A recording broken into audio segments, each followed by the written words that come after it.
Nós, como Igreja Adventista, valorizamos muito a família e queremos que você e a sua família estejam sempre perto de Deus. Jesus Cristo estava passando por um momento de extrema necessidade.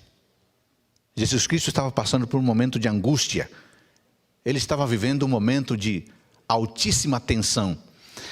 Ele sabia que um pouco de simpatia seria muito importante nesse momento para tornar a situação um pouco mais amena. Por isso, ele implora por um pouco de simpatia aos seus discípulos que estão com ele perto, especialmente Pedro, Tiago e João. Por isso, em Mateus capítulo 26, versículo 38, ele diz assim: a minha alma, a minha vida está profundamente triste até a morte. Fiquem aqui e vigiem comigo.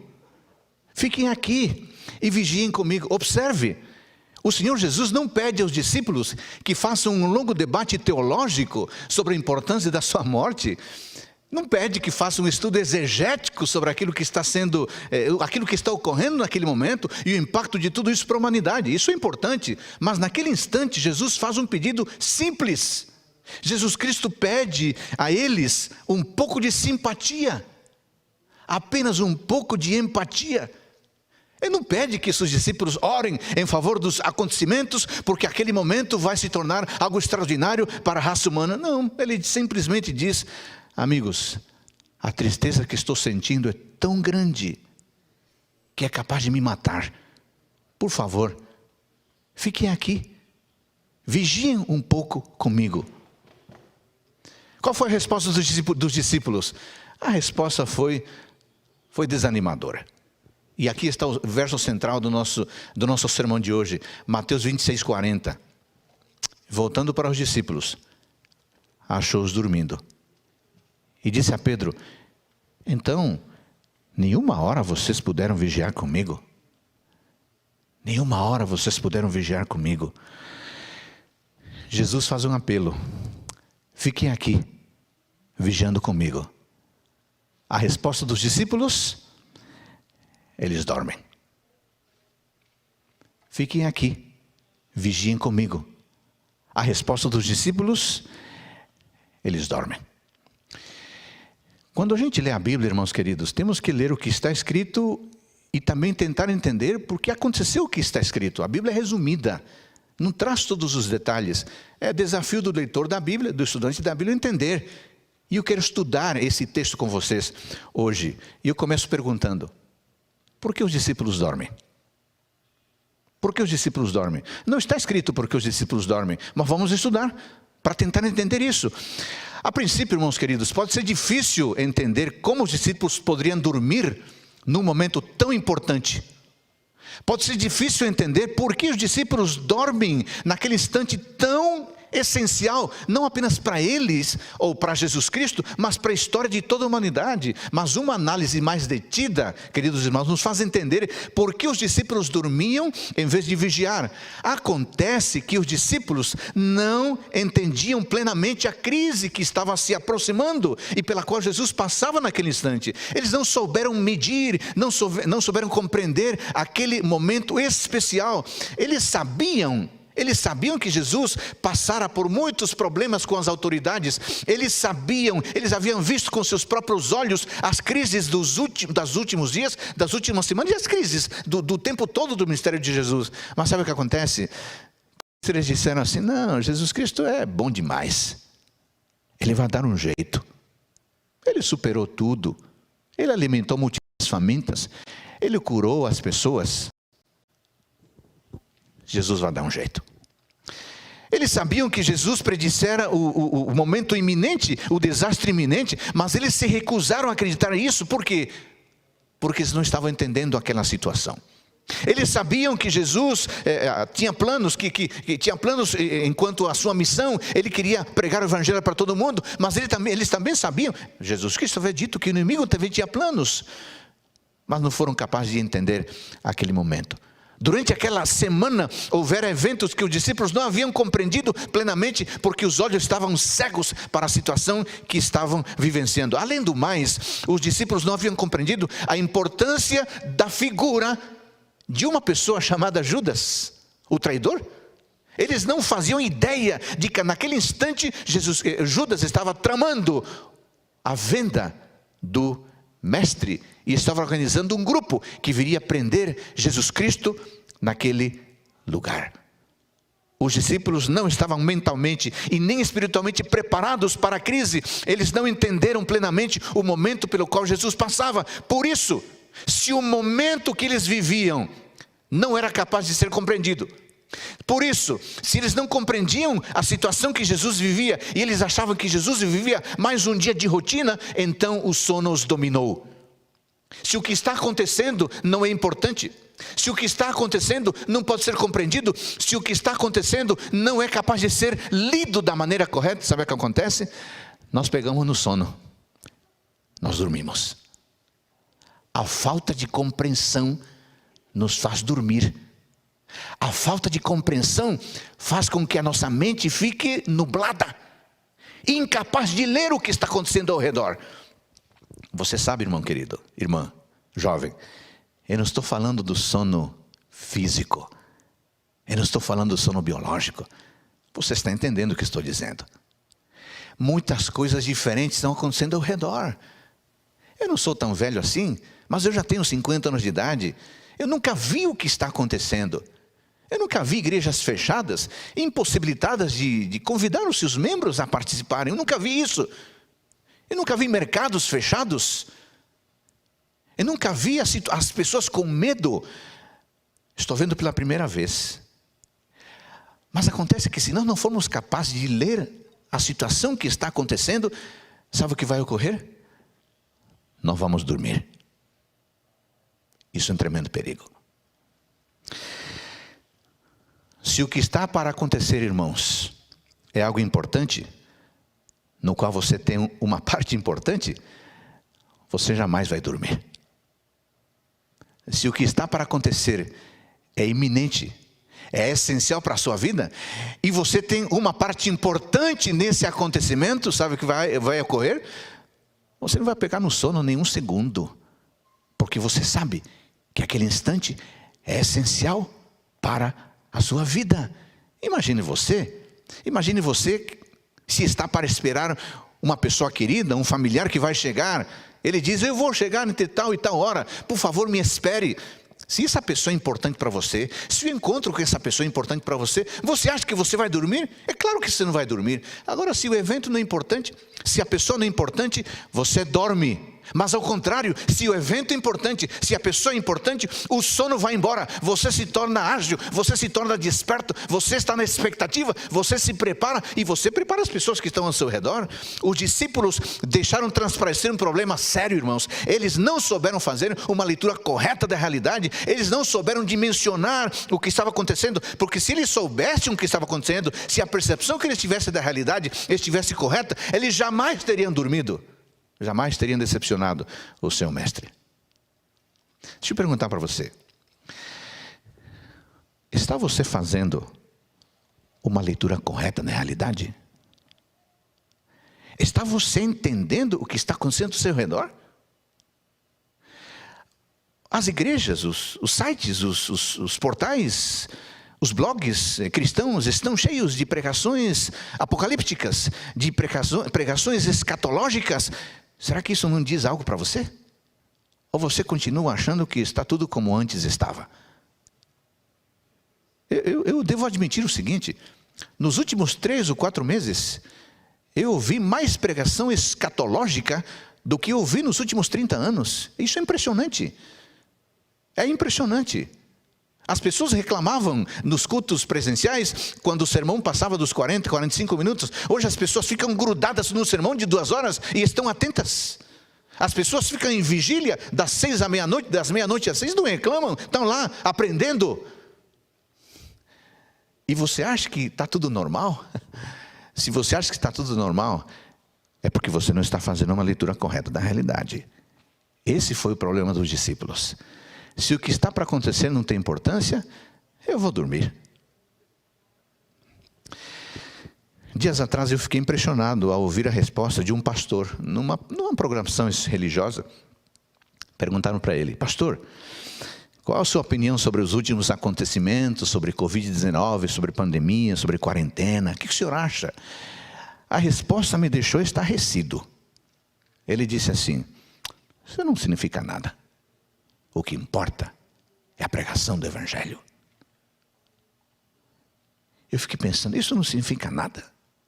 Será que esse colega pastor está cego diante do que está acontecendo? Será que ele não leu Mateus 24, que fala de sinais no mundo natural, sinais no mundo político, sinais no mundo religioso? Será que não foi capaz de perceber isso? Aí está o problema. Aí está o problema. Tem um extremo de achar que agora a vida é catastrófica e que tudo é catastrofismo. Mas tem um extremo também do sujeito que observa e diz: não, isso é normal. Quem faz uma leitura errada da realidade, assim como os discípulos, vai dormir. E o pior, vai se perder. Jesus ficou triste. Mas sabe de uma coisa? Os discípulos dormindo é claramente uma maneira de trair Jesus. Eu fico pensando que seria um crime sério punido com a morte se um soldado naquela época, uma sentinela, se colocasse a dormir no posto. Naquela época e hoje também.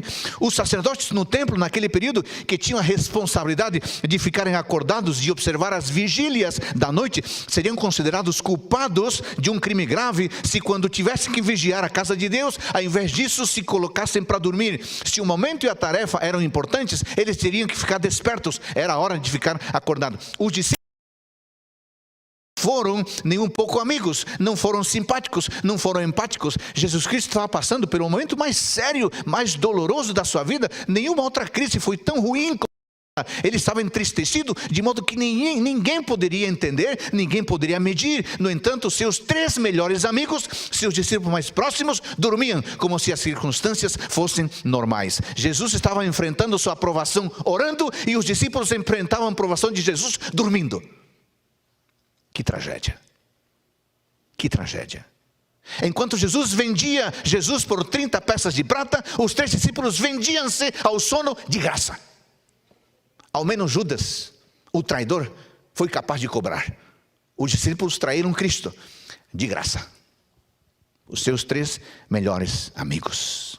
Ellen White, comentando este trecho, diz o seguinte: estivessem os discípulos buscando refúgio em Deus para que as forças satânicas não prevalecessem sobre eles, e Jesus se teria sentido confortado com a firme fé deles, mas não deram ouvidos à repetida advertência: vigiai e orai. Eu fiquei impressionado com essa citação. Deixa eu explicar 2 coisas aqui.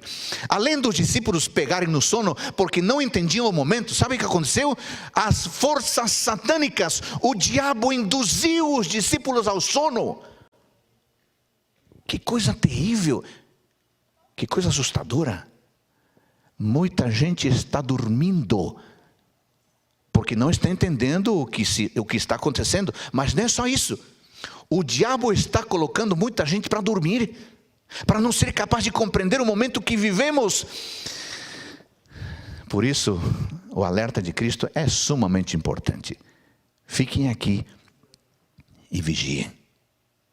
Os discípulos pegaram no sono porque não entendiam a situação, não foram capazes de ler o momento.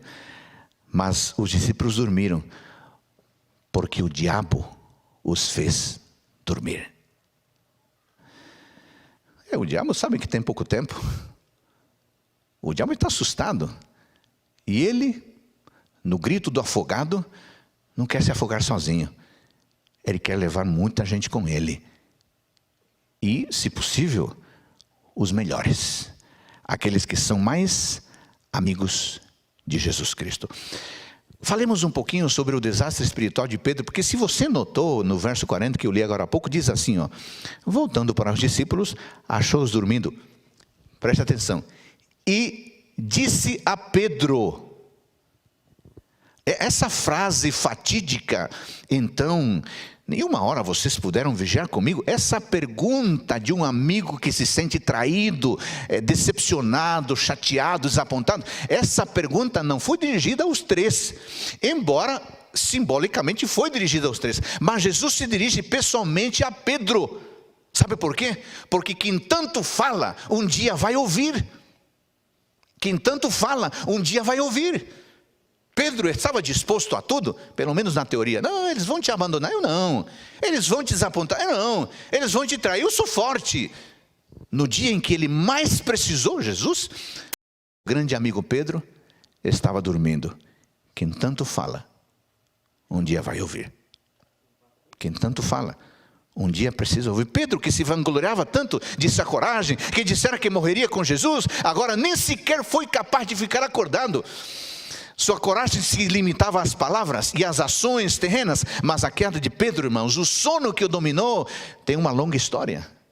Podemos identificar a tragédia em 7 passos. Primeiro, o primeiro passo foi dado no dia anterior, quando os demais discípulos disputaram sobre quem deles seria o melhor. Isso é narrado em Lucas 22, 24. E portanto, quem é mais digno de distinção? Quem é especial? Quem é aquele que vai ser favorecido? Quem é aquele que vai receber as honras e as glórias, as melhores honras e glórias de Jesus Cristo? Pedro estava metido nessa discussão desnecessária. Mas aí começou a sua tragédia. Segundo passo, na noite que se seguia, ele desconsiderou as advertências de Cristo sobre o perigo que o circundava. Um sentimento de suficiência própria dominou seu coração. Ele se sentiu imune aos riscos, ele se sentiu imune às tragédias espirituais. Ele ufanamente disse: não, ainda que seja necessário morrer, eu vou morrer pelo Senhor. Mateus 26, 35.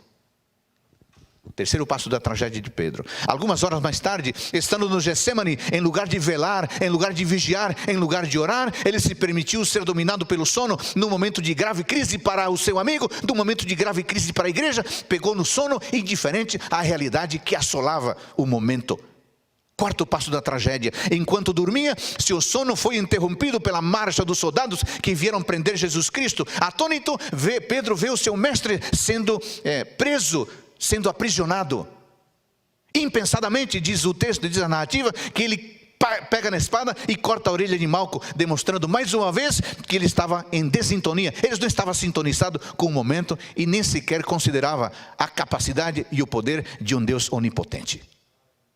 Quinto passo da tragédia: ele segue Jesus de longe, expondo-se aos perigos de quem não assume compromisso para ficar perto de Jesus Cristo. Sexto passo da tragédia: ele assenta-se, diz 22, 25, à roda dos escarnecedores, para não parecer santo demais, para não parecer perfeito demais, para não parecer bonzinho demais, assumir os inimigos de Cristo. Sétimo passo da tragédia: ele se deixa dominar pelo medo em vez de confiar na provisão divina. Não estranha então, irmãos queridos, não estranha que Pedro tivesse dormido quando devia estar desperto. Pedro se envolveu num drama jamais imaginado. Poderia ter sido diferente se ele apenas estivesse vigiando. Mas sabe qual a boa notícia? A gente não pode ter a vida de Pedro na nossa memória de uma maneira apenas negativa. Há um extraordinário em Atos dos Apóstolos, livro de Ellen White, página 63. Diz assim: o Pedro que negara a Cristo na hora da sua maior necessidade era impulsivo e cheio de autoconfiança. Grandemente do Pedro que fora trazido perante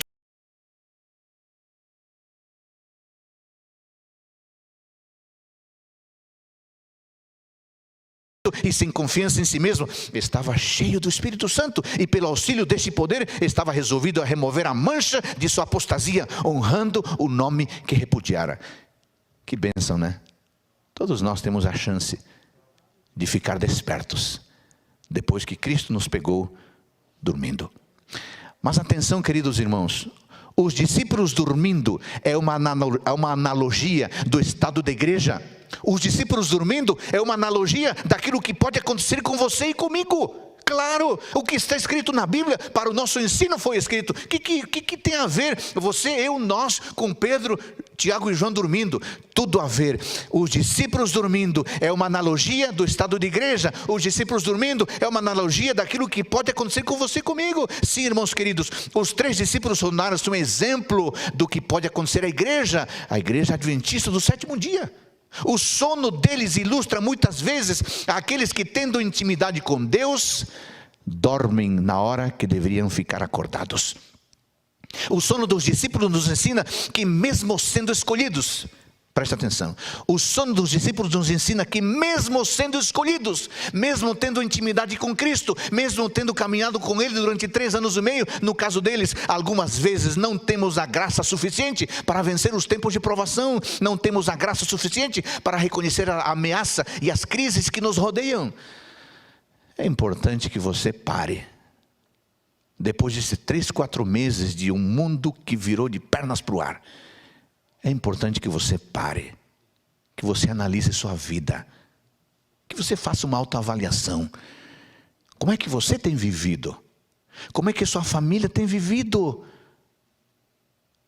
Já se passaram mais de 100 dias em que o mundo nunca mais foi o mesmo, não voltará a ser o mesmo. Aliás, o mundo não é o mesmo desde o pecado de Adão e Eva. O mundo é cada vez pior. Mas depois de fevereiro deste ano, o mundo ficou um pouco pior ainda. O que fazer? Talvez você esteja perguntando, pastor Adolfo, eu já vi essa autoavaliação, eu estou preocupado, o que eu faço? A Bíblia tem resposta para tudo. E a resposta para essa pergunta, o que eu faço, está no verso 40. No verso 41, vigiem e orem, para que não caiam em tentação. Vigiem. Essa é a primeira resposta. O que é vigiar, irmãos? Na Bíblia, vigiar tem diversos significados, dependendo da palavra usada. Mas aqui em Mateus 26, 41, a palavra vigiar, do grego gregoreo, significa estar desperto. Significa estar alerta. Significa estar o tempo todo vigilante.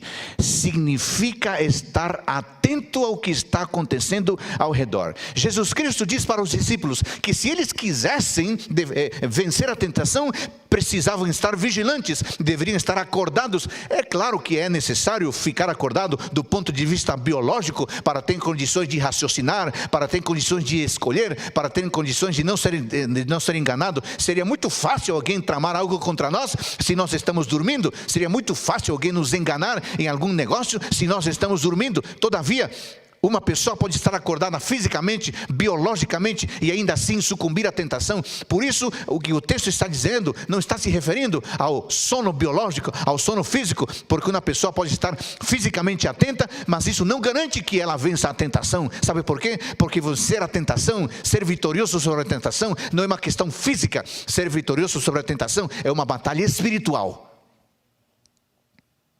A pergunta é, eu sei que você pode estar desperto fisicamente, mas a pergunta é, está você desperto espiritualmente? Está você desperto espiritualmente? É por isso que Jesus Cristo disse aos discípulos que se permanecessem espiritualmente vigilantes, se estivessem com a mente e o coração alertas, se estivessem com a mente e o coração vigilantes, a tentação seria derrotada. Mas os discípulos não conseguiram ficar acordados, os discípulos não conseguiram ficar fisicamente acordados e, consequentemente, não conseguiram ficar espiritualmente acordados, e por causa disso foram derrotados. Cristo disse, vigiem. Observe, é um imperativo. É uma ordem. Jesus Cristo não está dando opção. Se vocês quiserem, pode vigiar. Olha, eu vou dar uma sugestão. Olha, eu vou dar um conselho. Não, isso é um imperativo. É um imperativo categórico. Vigiem. Vigiem. Fiquem alertas. Eu não posso, irmão, nem você, nem eu, nenhum de nós pode querer estar seguro espiritualmente se não estivermos alertas. Mas não tem outra opção. Não tem outra opção. Você quer vencer a tentação? Você quer estar em pé, com a sua coluna ereta diante dos momentos em que estamos vivendo? Vigie. Não, mas não tem outra opção. Não tem outra opção. A opção é vigie. Esteja alerta, esteja despertado. Quando Cristo diz vigiem, Ele está dizendo o seguinte: fiquem atentos, não sejam negligentes, não sejam indolentes, porque se vocês forem negligentes, se vocês forem indolentes, vocês serão destruídos repentinamente. Quando Jesus Cristo diz vigiem, Ele está dizendo o seguinte: não se enganem, os tempos em que vivemos são maus. Pode parecer que se a economia melhorar, se o nível do emprego melhorar, se os dirigentes forem outros, se a vacina for encontrada, tudo vai ser melhor. Não se enganem. A vacina será encontrada, talvez a economia vai melhorar, talvez haverá um melhor dirigente. Não é verdade que se isso acontecer vai melhorar. Não, vivemos tempos ruins e ficará pior. É necessário uma transformação radical, é necessário uma transformação de dentro para fora. Isso o mundo não oferece, isso só Jesus Cristo é capaz de fazer. É necessário uma reforma radical, ir à raiz do problema. Nossa situação não se resolve com medidas provisórias, nossa situação não se resolve com vacinas, a nossa situação não se resolve com empregos, a nossa situação não se resolve com liderança. A nossa situação só se resolve com uma transformação radical que só Jesus Cristo pode fazer. E por isso ele diz: vigie. Quando Cristo diz vigiem, ele está dizendo o seguinte: leiam as linhas, mas leiam também as entrelinhas dos acontecimentos e entendam que por trás das narrativas, por trás dos fatos, por trás das tragédias, há um Deus querendo voltar e buscar seus filhos e suas filhas.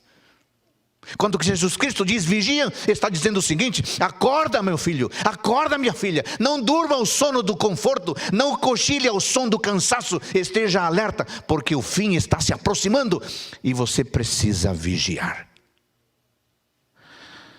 Vigiar, irmãos, não é caçar histórias dramáticas e fatalistas sobre os eventos finais, não.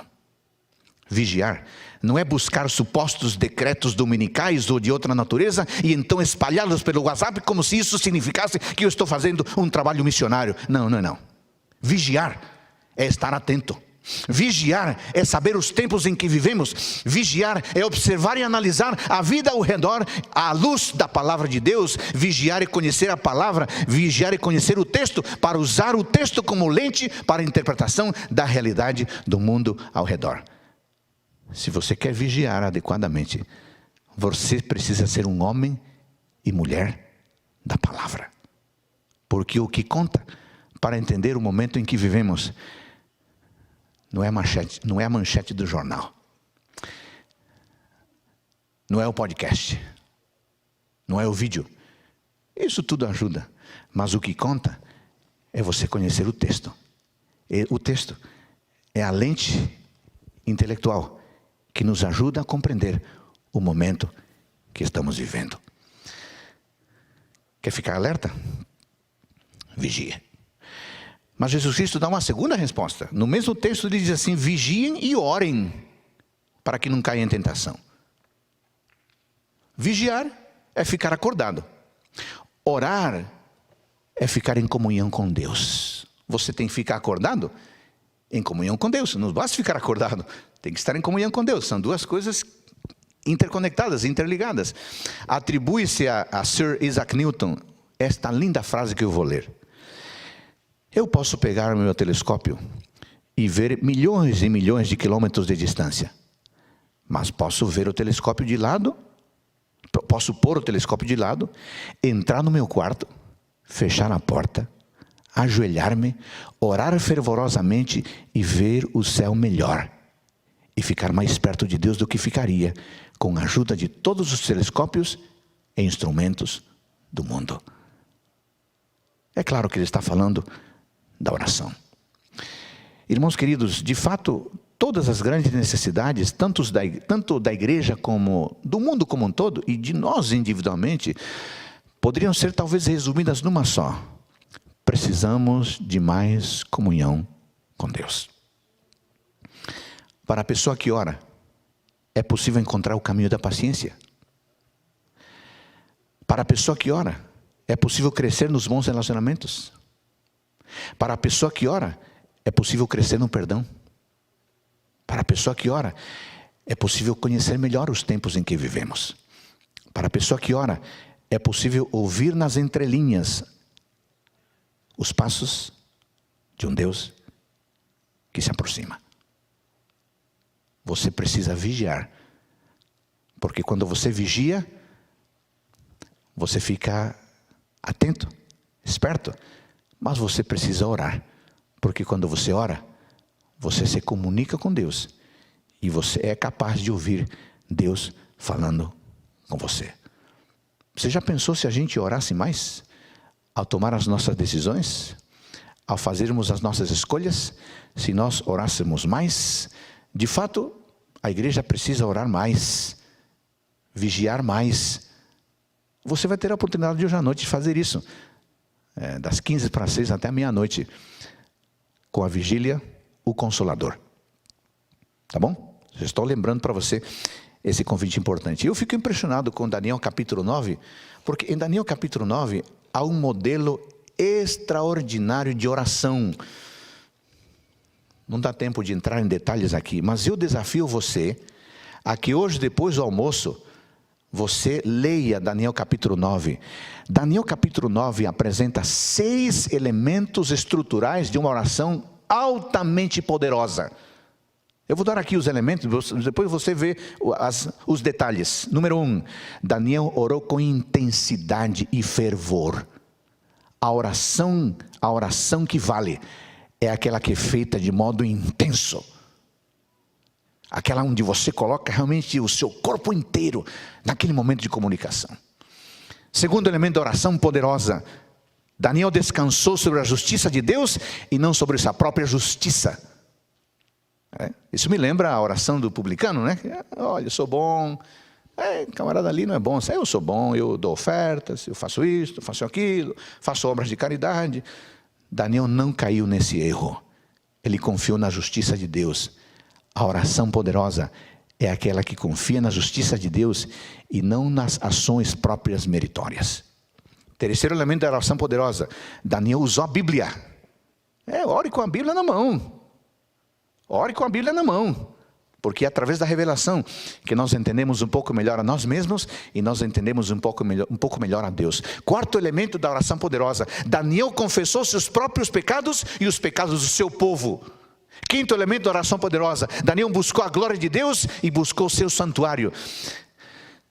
É uma pena que ainda os templos estão fechados, mas que bom que você continua buscando a Deus. Todos nós precisamos ter o nosso santuário.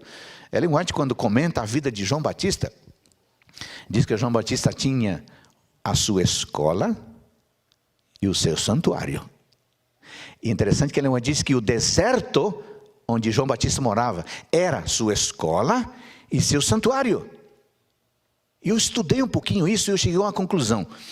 A escola para alimentar a mente, o santuário para alimentar o espírito. Uma religião completa, né? Uma religião inteligente, mas uma religião espiritual. Esse tipo de oração de Daniel. E sexto elemento, componente da oração poderosa de Daniel. Daniel reclamou o cumprimento das promessas divinas. Quando você fala com Deus, quando você tem intimidade com Deus, quando você se comunica com Ele como se Ele fosse seu grande amigo, você acaba adquirindo a confiança suficiente para dizer: Deus, o Senhor prometeu isto.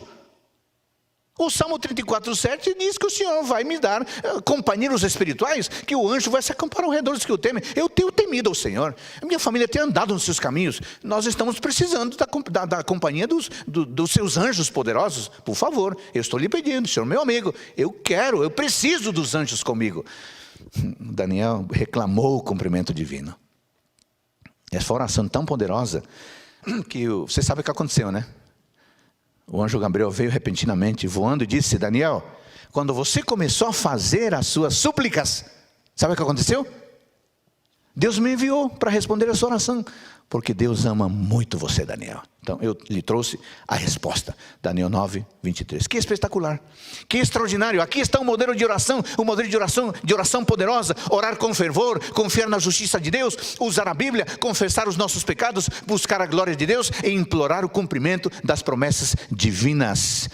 Quais são os benefícios da oração? São muitos, mas eu queria colocar apenas 2 aqui. Primeiro, a oração nos coloca em contato com Deus. A oração nos permite falar com Ele. Isso é fundamental. E em segundo lugar, a oração distribui o poder de Deus. Deus tem muita coisa para nos dar, mas Ele só vai dar essas coisas boas àqueles que conversarem com Ele em intimidade. Então, o convite está feito. Deus quer falar com você para se comunicar com você, para fortalecer você. E também Ele quer se comunicar com você para lhe dar as bênçãos que Ele tem para lhe dar. Nós estamos caminhando para o fim do nosso sermão de hoje, mas eu selecionei alguns pequenos textos de Ellen White sobre a importância de vigiar e orar. Permita-me ler esses textos. No Conselho para Pais, Professores e Estudantes, na página 293, ela diz assim: vigiem e orem. Esta é uma recomendação muitas vezes repetida nas Escrituras. Na vida dos que obedecem a essa recomendação, haverá uma corrente interior de felicidade que beneficiará a todos que com ele entrarem em contato. Os que são de disposição azeda e impertinente se tornarão suaves e brandos. Os que são orgulhosos se tornarão mansos e humildes. Sabe como? Vigiando e orando. Ela também diz assim, no Cristo em seu santuário, página 119, solenes são as cenas ligadas à obra final da expiação, importantes são os interesses nela envolvidos, o juízo ora se realiza no santuário celestial. Há muitos anos esta obra está em andamento, breve, ninguém sabe quão breve, passará ela aos casos dos vivos, na augusta presença de Deus, a nossa vida deve passar por exame. Isso significa, irmãos, que temos que vigiar e orar. Ela diz também no livro Lugares Celestiais, página 279, vigiai em relação à discreta aproximação do inimigo, vigiai quanto aos velhos hábitos e inclinações naturais, para que não se imponham em vocês, forçai-os a recuar, vigiai os pensamentos, vigiai os planos, para que não se tornem egoístas, vigiai sobre as pessoas que Cristo comprou com o seu sangue, vigiai por oportunidades para lhes fazer o bem. Ela diz também assim, no livro Testemunhos, volume 5, página 409, na advertência vigiai e orai, Jesus indicou o único procedimento seguro. Escutou isso? Na advertência vigiai e orai, Jesus indicou o único procedimento seguro.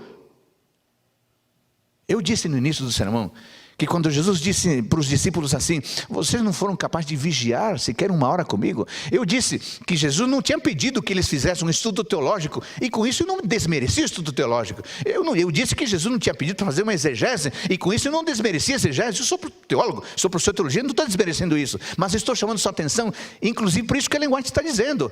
Se quisermos enfrentar bem com a coluna espiritual ereta os dias que vivemos, precisamos fazer mais o seguinte: vigiar e orar. Porque é o ato de vigiar e orar que vai direcionar a nossa compreensão do momento em que vivemos. Ela continua dizendo, conhecendo a sua incansável vigilância, não durmamos, pois o diabo está desperto, está acordado, está tramando contra nós. Como é que nós podemos dormir então, se o diabo está desperto? Ela diz assim no Testemunho Seleto, volume 1, página 340, vigiai e orai por hoje. Vigiai e orai por hoje. Em Deus obtende vitória por hoje. Sabe o que significa isso? O ato de vigiar e orar não serve para amanhã. Ele serve para agora. Não, mas eu vigiei faz 2 semanas. O prazo já está fora de validade. Você tem que vigiar hoje. Você tem que orar agora, para a vitória de hoje. Não, mas eu fiz uma vigília, pastor Gilson, no mês passado. Não serve mais, tem que vigiar agora. Vigiai e orai por hoje. Em Deus obtende vitória hoje. E ela diz, as nossas circunstâncias e ambiente, as mudanças que diariamente surgem ao nosso redor, e a palavra escrita de Deus que discerne e prova tudo, estas coisas são suficientes para nos ensinar o dever e o que nos cumpre fazer dia após dia. Quando foi a última vez que você orou? Faz tempo, né? Você precisa voltar, porque os tempos que vivemos são desafiadores. Eu quero terminar, irmãos, chamando sua atenção para alguns pontos bem rápidos. Primeiro, enquanto Jesus Cristo foi vitorioso pelo exercício espiritual, os discípulos foram derrotados por sua preguiça espiritual. Irmãos queridos, os tempos em que vivemos exigem pessoas alertas, pessoas comedidas, pessoas diligentes espiritualmente. Quem está dormindo vai se perder. Número 2, enquanto os discípulos dormiam, a turba que prenderia Jesus Cristo estava bem acordada. Sabe o que acontece, irmãos? Fiquei pensando nisso. Muitas vezes, enquanto nossos inimigos estão bem acordados, nós simplesmente estamos dormindo. Há muita gente, há muitos poderes maquinando o mal na surdina, no silêncio. A maldade se espalha rapidamente, as ideologias enganosas se espalham, as práticas pecaminosas proliferam em todo lugar e travestidas de formatos diferentes. Nós não podemos dormir no posto do dever, devemos estar acordados, devemos dar o nosso testemunho. Por isso, irmãos queridos, levemos a sério o nosso testemunho, para que nós mesmos estejamos despertos e ajudemos outros a ficarem alertas. Terceiro ponto, Jesus Cristo fez uma pequena exigência dos discípulos: Vigiem 1 hora. Irmãos queridos, olha, Deus é tão bom. Ele é tão compreensivo, é tão simpático, que as exigências dele nunca são mirabolantes, ou dificilmente são mirabolantes. Pode ser que Deus peça a um outro um sacrifício muito maior, mas normalmente Deus pede coisas fáceis, coisas simples. Gente, estou triste, vocês poderiam vigiar comigo? Aí quando ele volta, vocês não poderiam vigiar nem 1 hora. Deus não pede coisas extraordinárias. Deus não pede que você faça sacrifícios mirabolantes. Deus pede que você faça pequenas coisas. O que Ele pede sim, é que você não seja intermitente, que você faça hoje e faça no ano que vem. O que Deus se pede é pequenas coisas, pequenos sacrifícios, feitos continuamente. É por isso que Ele quer que a entrega seja diária, Ele quer que a entrega seja constante, Ele quer que a entrega seja persistente. Em quarto lugar, fiquei pensando que até os verdadeiros discípulos de Jesus Cristo têm seu momento de fraqueza. Pastor, eu estou tranquilo, eu sou membro de igreja faz 40 anos, eu sou membro de igreja desde o berço, eu nasci na igreja, eu conheço tudo. Cuidado. Pedro, Tiago e João eram os discípulos mais próximos de Cristo, e até eles dormiram. Fiquemos atentos. A Bíblia diz: aquele que pensa estar firme, cuide para não cair. Cuide para não cair. Certamente, se os discípulos tivessem orado, não teriam fugido e não teriam desapontado o seu mestre. E finalmente, enquanto os discípulos fizeram tamanha descortesia com Jesus, Jesus os tratou com ternura. Não lhes desculpou a falha, mas os tratou com bondade e com compreensão. Pode ser que você esteja admitindo que você falhou mesmo, que estava dormindo, mas que você quer ficar acordado, acordada. Que bom que você está tomando essa decisão. E saiba que Jesus não está olhando para você com um olhar de condenação. Ele está olhando para você com um olhar de salvação. Irmãos, deixa eu falar para os juvenis. Eu sei que tem alguns juvenis que são ligados em sermões escatológicos. Garotos de 10, 11 anos. Eu fui professor há muitos anos. A minha esposa também foi professora há muitos anos de ensino fundamental, nível 2. Deixa eu falar para os meninos e meninas de 10, 11, 12 anos, 9. Deixa eu perguntar para você. Você está vigiando? Você está orando? Você está acordado? Que bom, menino. Que bom, sabe por quê? Porque você está preparado para enfrentar os dias finais da história do mundo. Deixa eu falar para os adolescentes. Você que já tem 14, 15, 16, está no ensino médio. Você está vigiando? Você está orando? Que bom. Porque você está preparado, preparada para os dias que vivemos. Deixa eu falar para os jovens universitários. Você está vigiando? Você está orando? Que bom. Então você está preparado, preparada para os dias que vivemos. Deixa eu falar para os irmãos adultos, aqueles que já caminharam uma longa jornada, e até aqueles que têm cabelos brancos. Você está vigiando? Você está orando? Que bom. Você pode enfrentar bem os dias que estamos vivendo. Eu queria terminar fazendo me permite fazer uma releitura de Mateus 26:40, numa leitura ideal, daquilo que eu gostaria de ler, e eu acho que seria o gosto da igreja. Eu queria ler Mateus 26:40 da seguinte forma: e voltando para os adventistas do 7º dia, Jesus os achou acordados, e lhes disse: que bom que vocês puderam vigiar e orar comigo. Sejam bem-vindos ao meu reino. Amém. Eu quero convidar a Bruna para cantar uma mensagem musical. E enquanto ela canta, eu queria que você lembrasse das palavras de Cristo.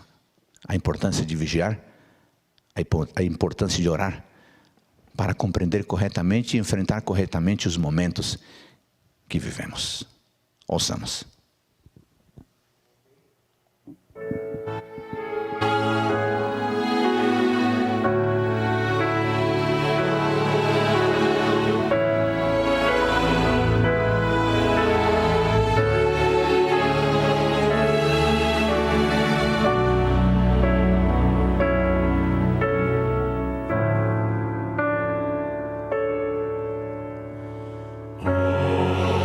Quando a vida é difícil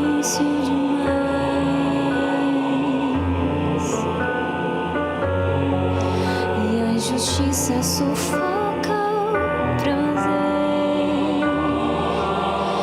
Venho a Cristo em busca de paz e nele encontro razão para viver. Às vezes eu lamento a sorte que tive,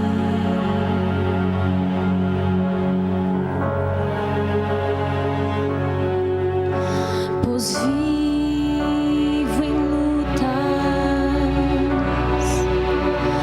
dores e guerras,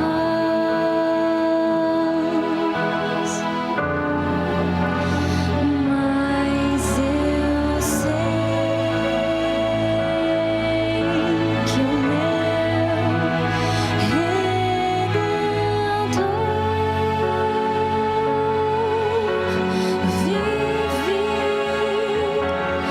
e por fim se levantará, e por fim se levantará sobre a terra.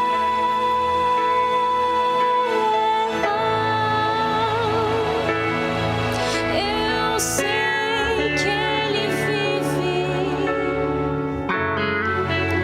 vou vê-lo enfim. Eu sei que Ele vive, Ele vive.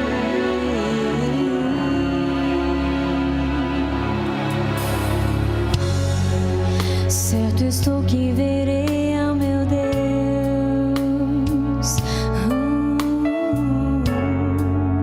Dele vem a justiça do amor. Pela graça que Ele nos deu, Ele é para sempre o nosso Senhor. Ele vive e às vezes eu lamento a sorte que tive,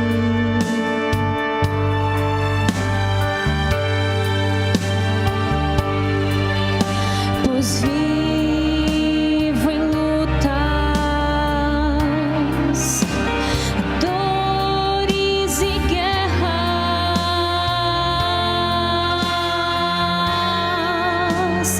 mas eu sei que meu Redentor vive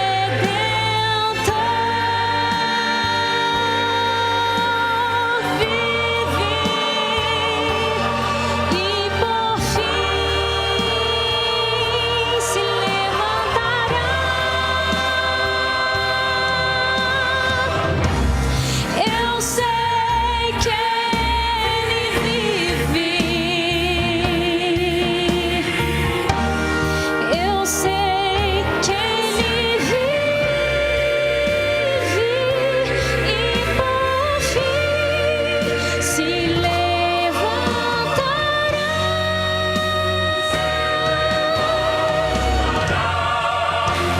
sobre a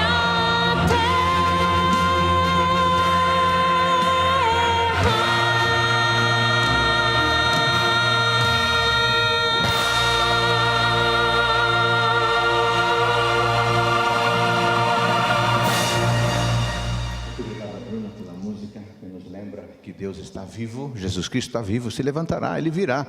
Mas para isso você precisa ficar atento, tem que estar vigiando e orando. Aliás, quero lembrar a você que hoje à noite há um compromisso, certo?